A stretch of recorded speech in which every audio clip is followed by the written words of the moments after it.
Bonjour les disciples de Jésus. C'est de nouveau une joie de se rencontrer en ce dimanche matin.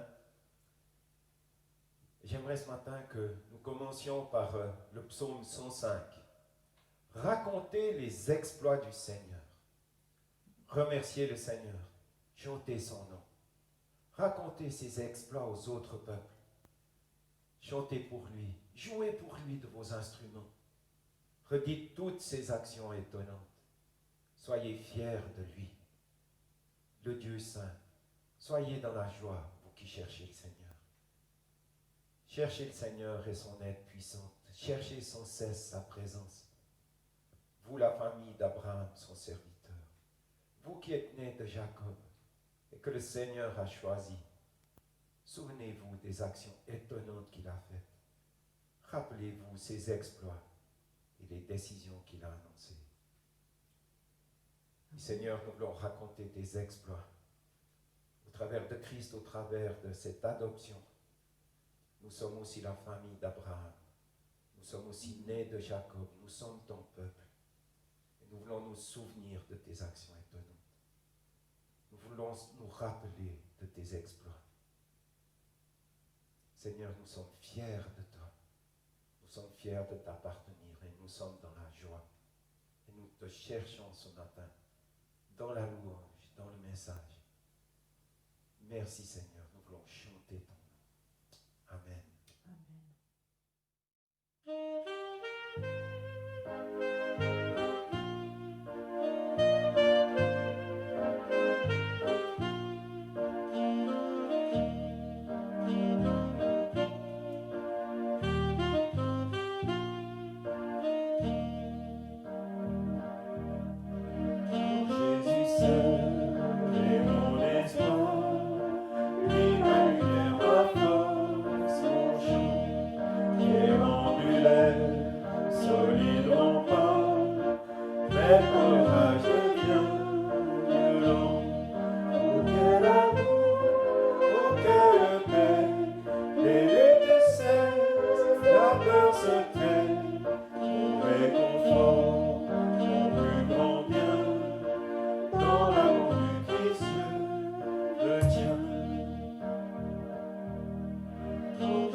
Jésus est maître de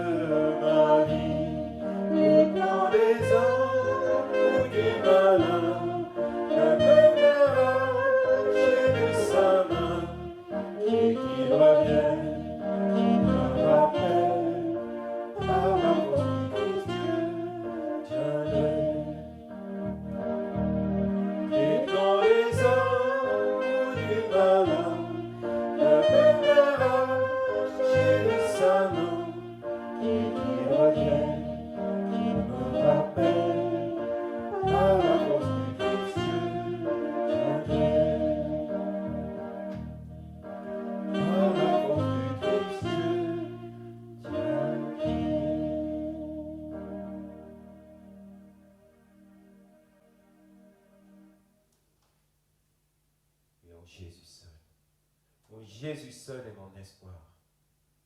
En Jésus seul. Amen.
Chers amis, comme nous l'avons dit dans le message de la semaine passée, parfois il est bon de se parler à soi-même, de parler à son âme comme le faisait le psalmiste. Et c'est ce que ce chant veut dire. Éveille-toi, mon âme.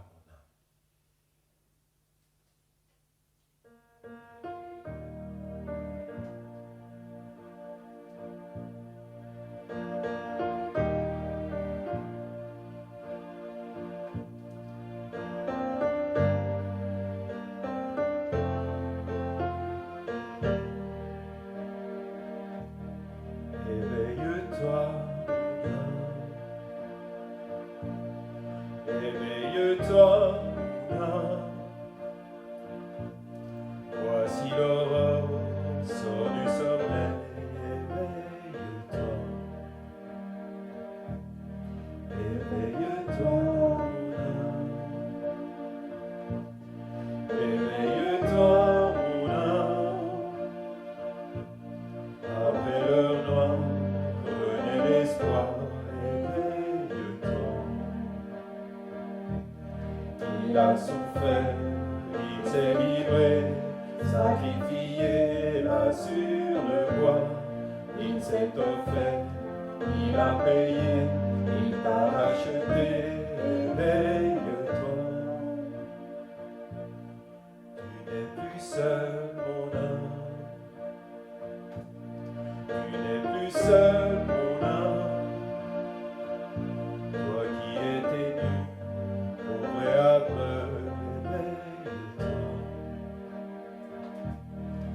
t'a aimé, mon âme. Il t'a aimé, mon âme. Le Dieu des merveilles, de toi ces merveilles, relève-toi. Son corps blessé, son cœur brisé, sa vignoté donnée pour toi. Le sang amer, la croix du calvaire, et l'âme du Père versée pour toi. Son corps blessé, son cœur brisé, sa vignoté donnée pour toi. Le sang amer, la croix du calvaire, et l'âme du Père versée pour toi. Pour les ténèbres jaillit la lumière, tout est accompli, tu vis en moi. Le tombeau désert, la pierre est roulée, Christ ressuscité, tu vis en moi. Pour les ténèbres jaillit la lumière, tout est accompli, tu vis en moi. Le tombeau désert, la pierre est roulée, Christ ressuscité, tu vis en moi. Pour les ténèbres jaillit la lumière, tout est accompli, tu vis en moi. Le tombeau désert, la pierre est roulée, Christ ressuscité, tu vis en moi. Éveille-toi, mon âme. Éveille-toi, mon âme. La mort a perdu, il a vaincu. Éveille-toi. Éveille-toi, mon âme. Éveille-toi, mon âme. La mort a perdu, il a vaincu. Éveille-toi.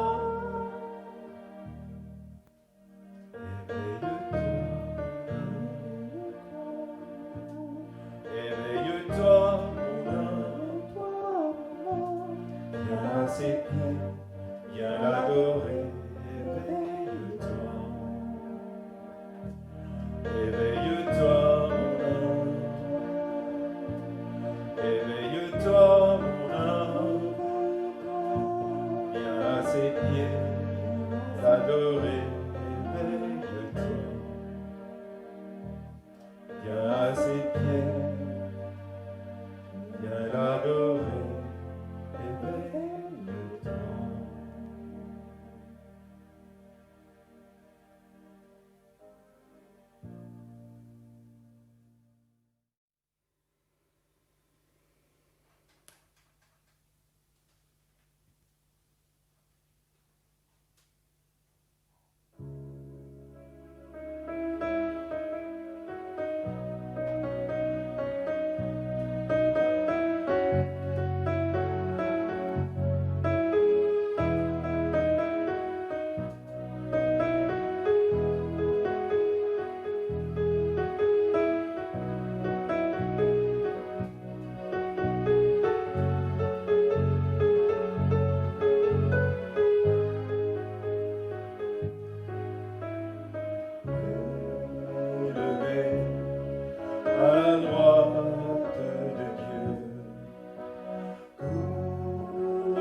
soit la gloire.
siècles. Amen. Amen. Amen.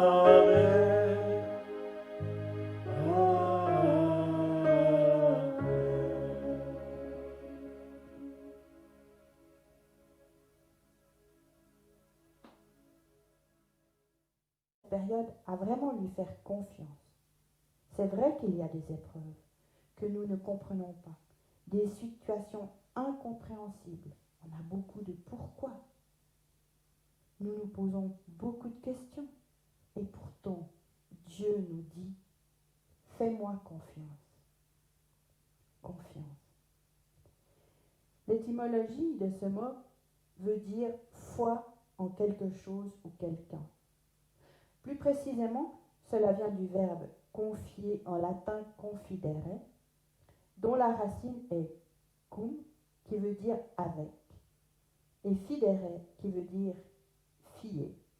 Cela signifie qu'on remet quelque chose de précieux à quelqu'un en se fiant à lui et en s'abandonnant ainsi à sa bienveillance et à sa bonne foi. Cette origine souligne les liens étroits qui existent entre la confiance, l'espoir, la foi, la fidélité. Seigneur, merci pour ta parole. Ta parole est la vérité, Seigneur. Et merci d'ouvrir nos cœurs, d'ouvrir nos oreilles, d'ouvrir nos yeux spirituels. Seigneur, que ta louange continue au travers de ce message, Seigneur. Merci de venir nous interpeller par les paroles que tu as placées dans la bouche de Martine. Et Seigneur, que nous sachions nous laisser transformer par ta parole, Seigneur. Amen.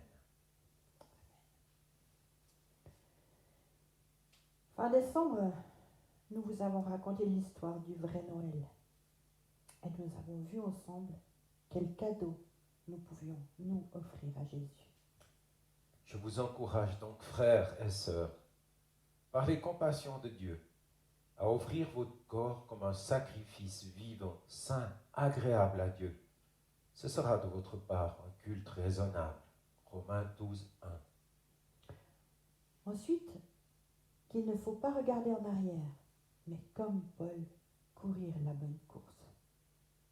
Dans Philippiens 3, Paul nous dit « Mais je fais une seule chose, oubliant ce qui est derrière moi et tendant toute mon énergie vers ce qui est devant moi, je poursuis ma course, vers le but pour remporter le prix attaché à l'appel que Dieu nous a adressé du haut du ciel dans l'union avec Jésus-Christ. » La semaine dernière, Jean-François nous a exhortés à ne pas perdre courage, comme il est dit dans Josué 1, le verset 9. « Je t'ai commandé d'être fort et courageux. Ne tremble pas, n'aie pas peur, car moi le Seigneur, ton Dieu, je serai avec toi partout où tu iras. » Aujourd'hui, nous aimerions vous parler de qui ou qui est votre Isaac. Pour être plus simple, qu'est-ce qui nous empêche de nous approcher du Père? Ce message m'a été inspiré par un ami pasteur et prophète, Hervé Guillois, habitant dans le sud de la France, près de la frontière espagnole. Nous le voyons plusieurs fois par année dans le cadre des rencontres Soteria et également dans les écoles de louanges de Jem Burkini. Si aujourd'hui nous avons notre association, Jesus Ministry, et la maison où nous habitons, une maison qui est devenue une maison d'accueil, c'est suite à ces prophéties. Mais revenons à ce qui nous intéresse aujourd'hui. Et lisons. Dans Genèse 22, le verset 8, Abraham répondit, « Mon fils, Dieu pourvoira lui-même à l'agneau pour l'holocauste. » Et ils poursuivirent leur chemin, tous deux ensemble. C'était sur le mont Morija quand Abraham avait été appelé par Dieu à aller sacrifier Isaac. Imaginons cette histoire. Dieu demande à Abraham de sacrifier son fils Isaac sur l'autel. Dieu teste vraiment la bonne volonté d'Abraham en lui demandant de sacrifier son fils unique. Mais que peut-il bien se passer dans la tête d'Abraham quand le Seigneur lui demande cette chose impensable pour nous, humains. Ce doit être un moment terrible. Abraham ne doit rien comprendre, alors que Dieu lui avait promis que sa postérité serait aussi nombreuse que les étoiles du ciel. Maintenant, Dieu lui demande une preuve d'obéissance et de fidélité inconditionnelle. À ce moment-là, Abraham doit se remémorer toutes les années d'attente, toutes les promesses de Dieu. Dieu lui donne un fils, et maintenant, il veut le lui reprendre. C'est juste incompréhensible. C'est complètement fou. Faisons ensemble ce petit exercice. Pensons à la personne qui est la plus chère dans notre cœur.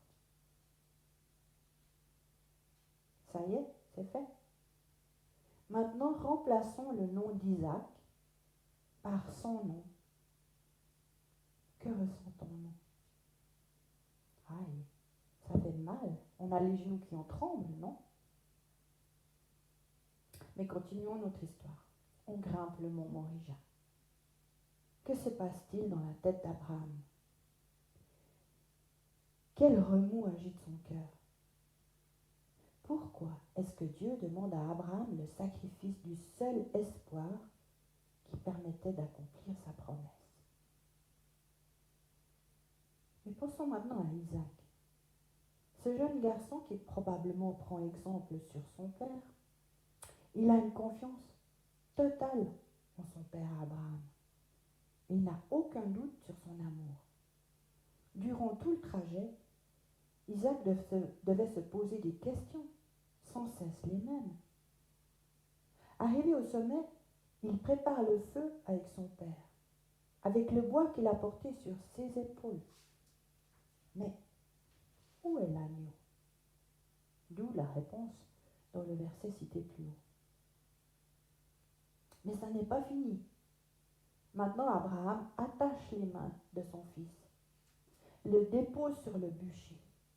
Quelle souffrance dans son cœur à ce moment précis. Oui, le cœur d'Abraham, il doit être serré de douleur, de tristesse. Est-ce qu'il a laissé échapper un cri d'angoisse? Est-ce qu'il proteste?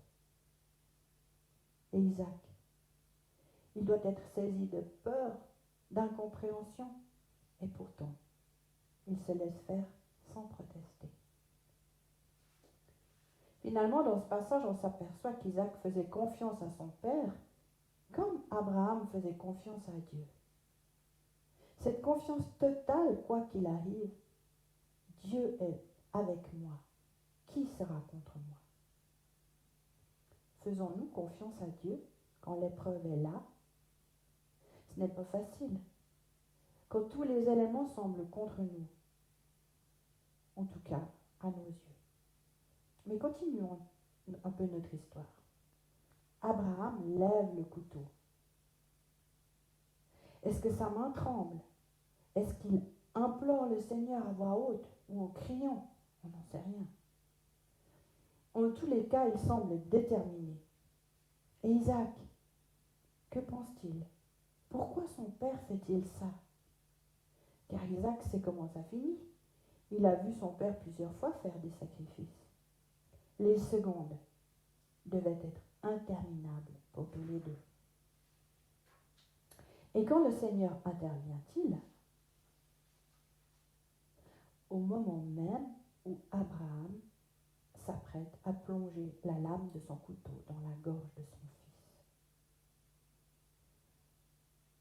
Au moment même où Abraham s'apprête à trancher la gorge de son fils, Dieu intervient au dernier moment.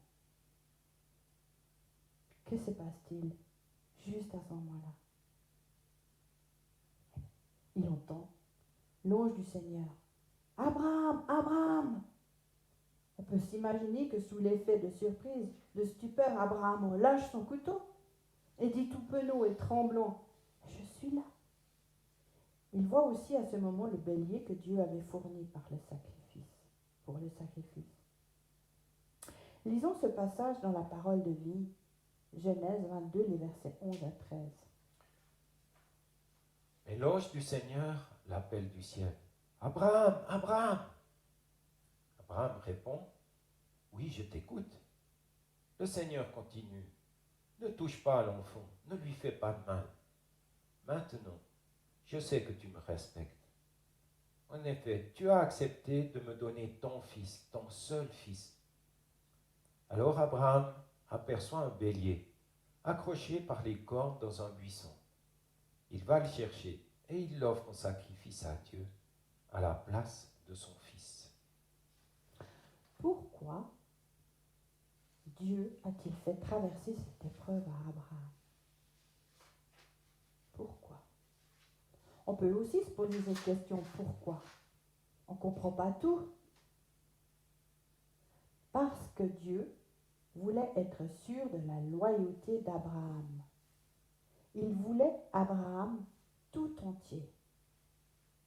Il ne voulait pas Isaac, il voulait Abraham. C'est fou, non? On peut en déduire que notre Isaac ne nous appartient pas tant que nous ne l'avons pas offert à Dieu. Arrêtons-nous plus particulièrement sur le verset 14 de Genèse 22. Abraham appela ce lieu-là Adonai Jireh. Le Seigneur pourvoira. C'est pourquoi on dit aujourd'hui, sur la montagne du Seigneur, il sera pourvu. Dieu a toujours une solution, car Dieu a tout entre ses mains. Je répète ça. Dieu a toujours une solution, car Dieu a tout entre ses mains. Abraham a été fidèle et obéissant. Il a consenti à offrir son fils bien-aimé. Le Seigneur est intervenu en fournissant le bélier pour le sacrifice. Au bon moment. On peut en déduire que le temps de Dieu, c'est toujours le bon moment. Le Seigneur savait toutes ces choses. Il avait vu qu'Abraham irait jusqu'au bout et lui offrirait son fils. L'autel que ce dernier a élevé en mémoire de cette épreuve, son obéissance, et lorsque le bélier apparaît, n'est-ce pas là une démonstration de la puissance du plus grand nom de Dieu? Yahvé Jireh, c'est-à-dire Dieu pourvoira. Sur une autre montagne, appelée le Calvaire, l'Éternel a fourni un agneau pour expier le péché du monde. Jésus-Christ, notre Seigneur. Il représente la source suprême. Quand tous nos efforts humains en vue de nous justifier échouent, à ce moment, nous gravissons péniblement cette montagne pour offrir à Dieu un sacrifice d'obéissance. Alors, on découvre une proie avec un sauveur, prêt à prendre sur lui toute notre rébellion, toute notre désobéissance intentionnelle, tous nos péchés. Imaginons que le Seigneur nous parle en ces termes et nous demande de lui remettre à tout jamais les membres de notre famille, notre Église, notre ministère, nos dons, comme si nous ne pourrions plus jamais les revoir. Moi, ça me fait frémir cette pensée. Mais ne sommes-nous pas dans une période où nous ne pouvons plus être comme avant, faire les choses comme avant? On ne peut plus marcher et avancer comme on le faisait avant. Alors on est obligé de fixer nos regards sur Dieu. On est obligé de dépendre de lui. Peut-être que dans ces moments-là, nous ressentons l'angoisse de la solitude et même l'effondrement de tous nos efforts pour parvenir à servir le Seigneur. Dieu voit et connaît nos cœurs. Il connaît nos motivations. Et il nous redonnera ce que nous lui avons donné. Mais dans ces moments-là, dans ces moments d'attente, le temps peut nous paraître une éternité. Tout ce que nous avons et tout ce que nous sommes lui appartient. Dieu nous le confie. Recevons-le comme un cadeau. Ne considérons jamais ces biens et ce que nous sommes comme des biens qui nous appartiennent. Ils sont un dépôt de la part de Dieu. Mettons toujours Dieu à la première place dans notre vie et gardons la croix pour sécurité afin de jouir des biens que Dieu nous offre. Nous devenons libres de vivre véritablement quand on comprend que tout lui appartient. Peut-être que parfois il nous faut ces épreuves pour arriver à renoncer à certaines choses auxquelles on tient, afin que Christ devienne notre priorité. Dans ma vie, dans ta vie, dans nos vies. Nous voyons que souvent, nous nous débattons dans nos problèmes personnels, dans notre ministère, et que nous n'arrivons rien à changer. Dieu nous demande de tout lui donner et de le laisser faire. C'est pas toujours simple. Dieu veut que nous lui confions tout, que nous acceptions de tout perdre, de tout lui redonner, afin que nous prenions conscience que tous les dons, les ministères, les appels, tout ce que nous sommes, dépend de lui, pas de nous. Nous ne pouvons rien changer à notre vie. Nous ne pouvons pas bâtir sur ces choses, mais bâtissons sur lui. Fixons nos yeux sur Dieu et il pourvoira. Nous trouvons 2 fois dans l'Ecclésiaste au chapitre 1, au verset 2 et au chapitre 12, au verset 8. Vanité des vanités, dit l'Ecclésiaste. Vanité des vanités. Tout est vanité. Ces paroles ne veulent-elles pas dire que tout ce que nous avons de plus beau, tout ce que nous avons pu faire dans notre vie, ce n'est rien à côté de ce que Dieu est et de ce qu'il nous donne. Ayons confiance au Seigneur. Bâtissons avec lui. Apprenons dans cette... Psaume 40, verset 5. Heureux l'homme qui place en l'Éternel sa confiance ou sa foi. Essayons dès lors de passer dans une autre dimension. De ne plus dépendre des événements, des circonstances, mais de lui. De rester toujours dans cette intimité avec lui, dans cette confiance avec lui. Soyons certains que Dieu a tout entre ses mains et qu'il est au contrôle de tout. Dans cette période incertaine, on voit que beaucoup sont ébranlés dans leur foi. Il y a des dépressions, des pensées de suicide, présents même dans le peuple de Dieu, même dans les ministères.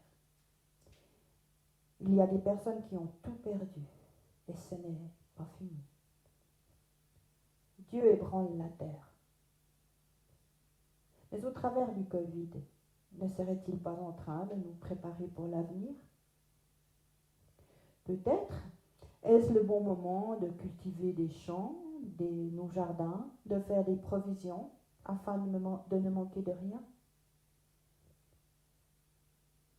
Comme nous le rappelle l'histoire de Joseph, dans Genèse 41, les versets 47 à 49, il nous explique comment les greniers ont été remplis afin de nourrir ceux qui n'avaient plus rien. Pendant les 7 années d'abondance, la terre produisit de riches moissons. Joseph rassembla tous les vivres possibles en Égypte pendant ces 7 années et il les entreposa dans les villes. Dans chaque ville, il mit en réserve les denrées alimentaires produites par le territoire environnant. Il entreposa du blé en aussi grande quantité que le sable de la mer. Il y en avait tant que l'on cessa d'en faire le compte, car cela dépassait toute mesure. Au travers de cette crise, Dieu veut nous apprendre encore plus à nous aimer les uns les autres, à nous aider les uns les autres, à nous encourager les uns les autres. C'est vrai que tout est facile quand tout va bien. Quand on se voyait le dimanche et que nous pouvions nous faire des bisous, avoir des repas ensemble. Mais maintenant, on est tout seul. Et ça n'est pas l'informatique qui va changer cela. Alors, préparons-nous le mieux possible pour affronter les années qui vont venir, qui risquent d'être économiquement très difficiles. Et certainement que nous verrons à ce moment-là que le Covid est une bénédiction. La période qui vient sera une période où nous risquons d'avoir des difficultés. Des difficultés à acheter, des difficultés à vendre, si nous ne possédons pas les permissions nécessaires. Rappelons-nous la Seconde Guerre mondiale. Il y avait des tickets de rationnement. Alors, apprenons à cultiver nos jardins, apprenons à faire de l'élevage, faisons des réserves pour les temps à venir. Le Covid, malgré tous les dégâts qu'il fait, nous apprend à changer nos mentalités afin que nous marchions de plus en plus avec le Seigneur. Faisons confiance au Seigneur. Il nous parle continuellement, tantôt d'une façon, tantôt d'une autre. Alors apprenons à écouter sa voix et à marcher avec lui. Même si la période à venir devient difficile, nous savons que nous pouvons nous réfugier en lui, nous blottir dans ses bras d'amour, un peu comme Abraham. Car ce temps a dû être pour lui un temps très difficile, un temps cruel. C'est vrai, quand nous le lisons aujourd'hui, comme on connaît la fin et qu'on a du recul, on comprend que ça a dû être difficile, mais finalement, c'est pas à nous que ça est arrivé. Quand c'est vous? Quand c'est moi? Quand c'est à nous que les soucis et les problèmes arrivent, comment va-t-on réagir? Peut-être que Dieu veut dans cette période nous apprendre au travers de ce texte à lire toujours plus la Bible afin d'y découvrir tout ce que Dieu a déjà montré et dit dans les textes pour nous apprendre à marcher avec lui afin d'avoir ses repères. On a voulu beaucoup inventer, essayer de faire à notre façon, mais pourtant tout cela s'écroule. Et on peut dire, comme l'Ecclésiaste, tout cela n'est que vanité des vanités. Alors gardons les yeux fixés sur lui. Écoutons tout ce qu'il nous dira. Apprenons à lui obéir, même si nous ne sommes pas d'accord, même si on ne comprend pas. Car si Dieu nous parle, si la parole qui est écrite est la vérité, elle doit devenir quelque chose qui nous instruit dans notre vie de tous les jours. Préparons-nous et soyons attentifs à tout ce que l'Éternel veut faire au travers de nous et avec nous. Certainement que nous verrons les choses différemment par la suite. Nos yeux s'ouvriront sur l'éternité, sur toutes ces choses dont Dieu avait parlé et expliqué.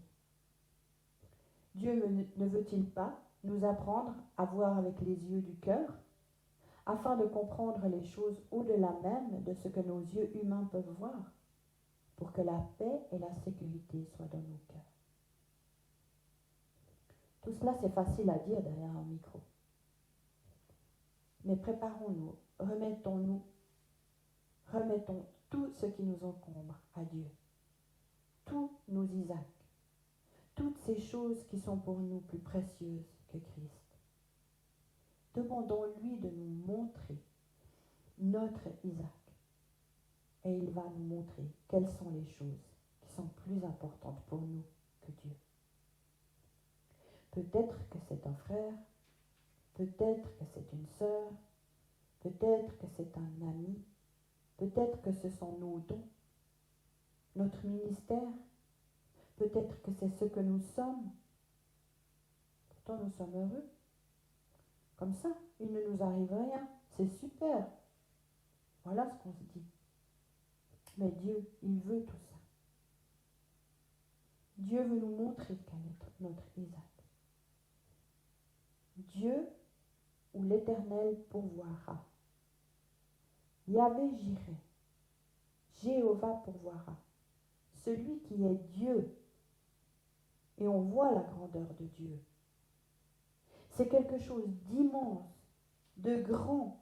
On ne peut pas l'expliquer, c'est tellement puissant. Et au travers de Christ, il est en nous et avec nous. Ça, c'est extraordinaire. Car dans ces moments-là, dans nos moments d'intimité avec lui, on peut connaître et avoir la pensée de Christ. On peut lui obéir dans tout ce que nous allons faire et entreprendre. C'est vrai qu'il y a de la rébellion dans nos cœurs. C'est vrai qu'il y a des tensions à l'intérieur de nous. C'est vrai qu'il y a toutes ces choses avec lesquelles on n'est pas d'accord. On n'est pas d'accord avec nos dirigeants, on n'est pas d'accord avec nos enfants, on n'est pas d'accord avec nos voisins, on n'est pas d'accord avec notre mari. Mais est-ce que c'est important? Changeons nos regards. Fixons nos regards vers Dieu et avançons pas à pas avec lui. Pensons à tous ces versets qui nous disent « Ne vous inquiétez de rien. Je serai avec toi tous les jours de ta vie. Je pourvoirai. Je ne t'oublierai pas. Je ne te laisserai pas tomber. » Tous ces textes sont importants. Prenons notre Bible, cherchons-les, écrivons-les bien en vue, mémorisons ces textes. Pour terminer, je vous propose de dire avec moi, un peu comme une prière, ce qui suit. Seigneur, voici mon Isaac. Voici tout ce qui est plus important pour toi. Alors que je ne m'en étais pas rendu compte.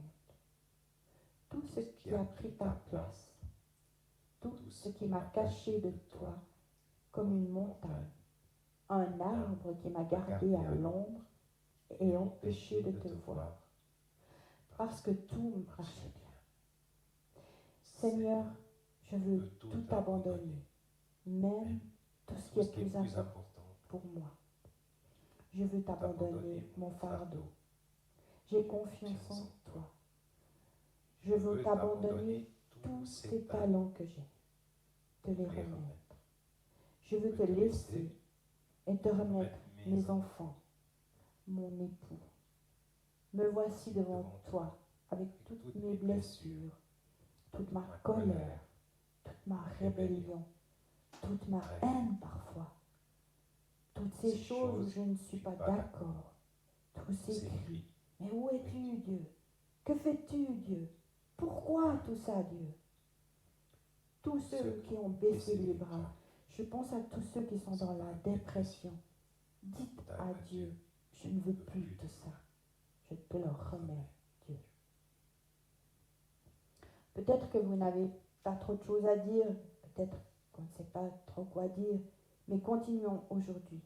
Continuons ce soir, demain, après-demain et les jours à venir, à demander à Dieu quels sont nos Isaacs et à les lui remettre. Marquons-les sur un papier. Et après, rappelons-nous, Dieu pourvoit. Soyez bénis. Amen. Les amis, soyez bénis. Que vraiment le Saint-Esprit nous révèle. Oui, qu'est-ce que nous mettons en priorité dans nos vies? Qu'est-ce qui, si souvent, prend la place du Seigneur? Qu'est-ce que si souvent nous essayons de résoudre par nos propres forces? Souvent notre Isaac, c'est notre orgueil, c'est notre fierté, cette pensée qu'on peut faire tout seul. Alors que le Seigneur nous appelle d'être comme Christ. Et la parole nous dit que Christ ne faisait rien, que son Père ne lui avait montré. Alors soyons dans l'obéissance, soyons dans la soumission, soyons dans la confiance et la foi. Ne nous inquiétons de rien, car Dieu est avec nous tous les jours de notre vie. Soyez bénis, chers amis. Amen.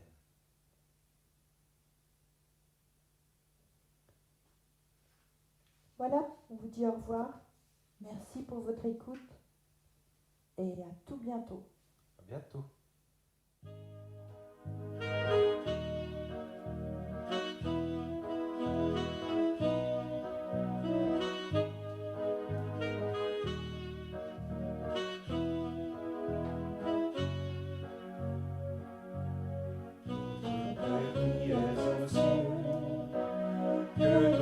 Sois sanctifié, que ton règne vienne, que ta volonté soit faite sur la terre comme au ciel.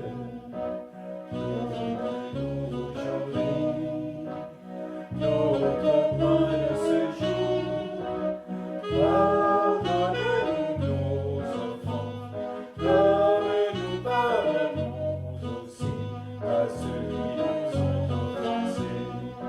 Ne nous laisse pas entrer en tentation, mais délivre-nous du mal.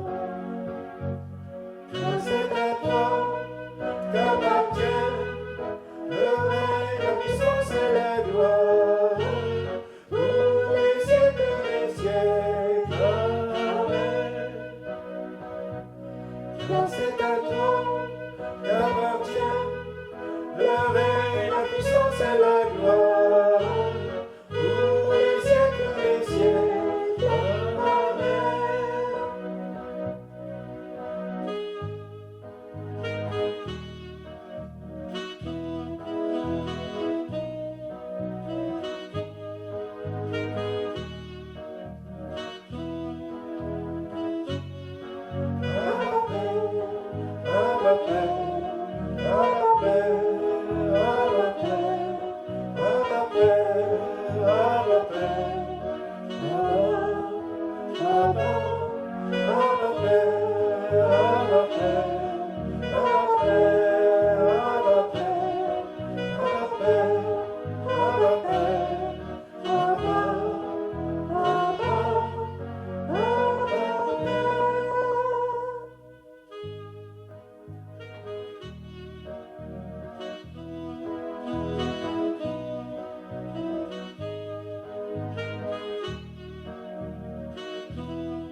Oui, car c'est à toi qu'appartiennent le règne, la puissance et la gloire pour les siècles des siècles.